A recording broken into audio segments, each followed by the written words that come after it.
The leader of the Hamas militant group, which runs Gaza, called for a new armed uprising in a widespread show of anger, as the demonstrators torched American and Israeli flags.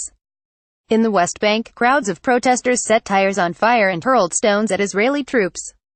In Bethlehem, troops fired water cannons and tear gas to disperse a crowd, in clashes that could cloud the upcoming Christmas celebrations in the town of Jesus' birth. In Ramallah, the seat of the Palestinian government, protesters set tires on fire, sending a thick plume of black smoke over the city. Trump's dramatic break on Wednesday with decades of U.S. policy on Jerusalem counters long-standing international assurances to the Palestinians that the fate of the city will be determined in negotiations. The Palestinians seek Israeli-annexed East Jerusalem, captured by Israel in 1967, as a future capital. Palestinians shuttered their schools and shops yesterday to begin 3 days of rage over Trump's decision.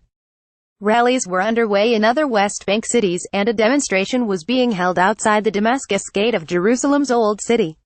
"We are here. We believe in our rights," said Rania Hatim, a protester outside the Old City. Palestinian officials said dozens of protesters were lightly wounded, most from tear gas inhalation. Today, the Muslim holy day when Palestinians gather for weekly mass prayers, could prove more violent.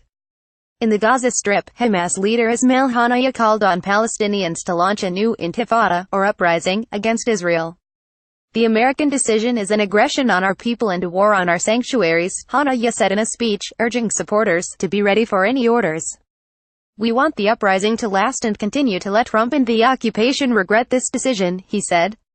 The Israeli military said 2 rockets were fired from Gaza but fell short, landing in Palestinian territory.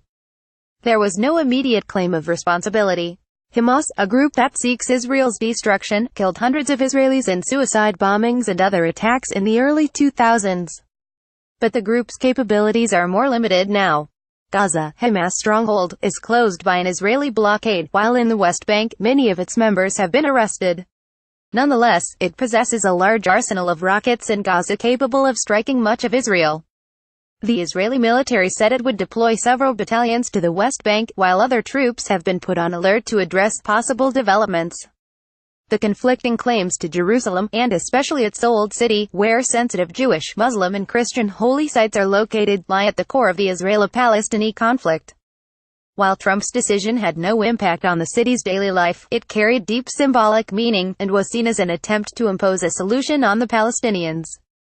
Israel, which claims all of Jerusalem as its undivided capital, has welcomed Trump's decision. Netanyahu said Trump bound himself forever to the history of Jerusalem with the move and claimed other states are considering following suit. "We are already in contact with other states that will make a similar recognition," he said yesterday. Anger at the U.S. has rippled across the Arab world.